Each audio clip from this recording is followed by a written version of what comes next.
నంద్యాల ఓటర్లకందరికీ, నంద్యాల ప్రాంతం ప్రజలందరికీ నా సరస్సు వంచి ప్రతి ఒక్కరికి పేరు పేరున ధన్యవాదాలు తెలియజేసుకుంటున్నాను. ఈరోజు మనము ఇంత గొప్పగా మా అధినాయకురాలు వైఎస్ షర్మిలారెడ్డి గారిని మనము ఎంతో గొప్పగా ఇక్కడ వెల్కమ్ చేసి పైకి తీసుకురావడం జరిగింది. అదేవిధంగా ప్రజలారా మీరందరూ కూడా ఒకసారి ఆలోచించమని కోరుతున్నాను. నేను ఇక్కడ పుట్టి పెరిగినోడిని, ఈ ఊర్లో ఈ గడ్డపై పుట్టినోడిని. మనము గతంలో కూడా ఒక 4 నెలల క్రితం నుంచి కూడా మనం పోరాడుతున్నది ఏంటంటే మనకు స్థానిక నాయకత్వం కావాలని పోరాడుతున్నాము. కాబట్టి మీరందరూ కూడా ఈరోజు మీకు ఇదే మంచి అవకాశము. రేపు రాబోయే ఓట్లలో మనమందరం కూడా కాంగ్రెస్ పార్టీకి ఓటేసి అత్యంత మెజార్టీతో గెలిపించాల్సిందిగా కోరుకుంటున్నాము.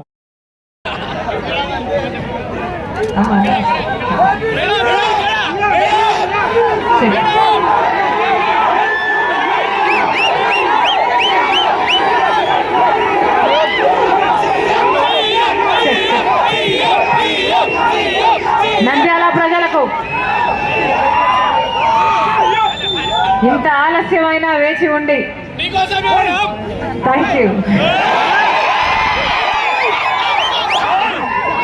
మీ పనులు మానేసుకొని నా కోసం సమయం చేసుకొని రాజశేఖర రెడ్డి బిడ్డ వస్తుంది చూడాలి, వినాలి అని ఇంతవరకు వేచి ఉన్నారు.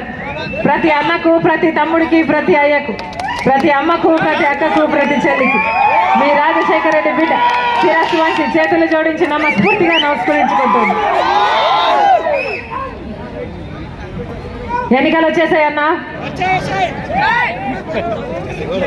ఎంతంట ఓటుకి?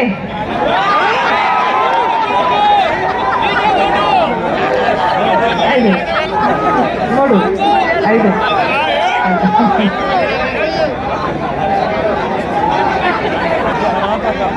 శిల్ప వాళ్ళు మొత్తం ఓట్లన్నీ కొనేస్తారట కదా, ఏమన్నా నిజమేనా?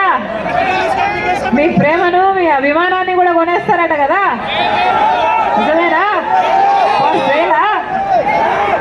కాదు కదా అన్నా, ఎవరు డబ్బులు ఇచ్చినా తీసుకోండి.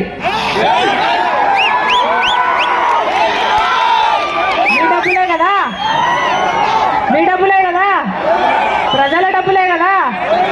ల్యాండ్ మాఫియాలు, శాండ్ మాఫియాలు, వైన్ మాఫియాలు, మైన్ మాఫియాలు ఎన్ని చేయటం లేదు. మీ డబ్బులే తీసుకోండి, తప్పులేదు. కానీ ఓటు వేసేటప్పుడు మాత్రం ఒక్కసారి మీ మనస్సాక్షి మాట వినండి. మీ ఆలోచన ఎవరికి చెప్తే వారికి ఓటేయండి. మంచి వాళ్ళకు ఓట్లు వేయకపోతే ఏం జరిగిందో గత 5 సంవత్సరాలుగా చూశారు కదన్నా. ఎవరికి వేశారు ఓట్లు? ఎవరు మీ ఎమ్మెల్యే? శిల్ప వాళ్ళు. ఎవరు ఎమ్మెల్యే? ఒక కుటుంబంలో మొత్తం అందరూ ఎమ్మెల్యేలట కదా వాళ్ళ కుటుంబంలో.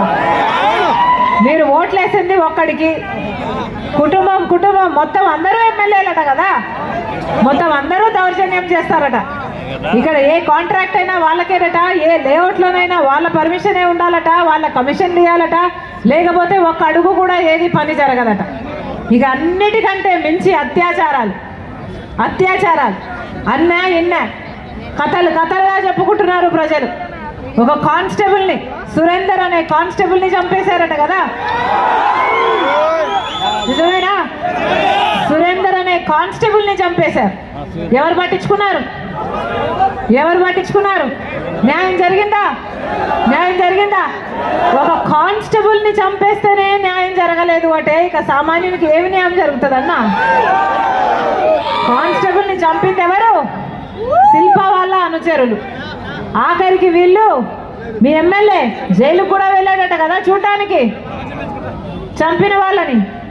ఇక వాళ్ళే చంపారంటే ఇక సామాన్యులకు న్యాయం ఎక్కడ జరుగుతుంది? ఒక ముస్లిం కుటుంబం మొత్తం వీళ్ళ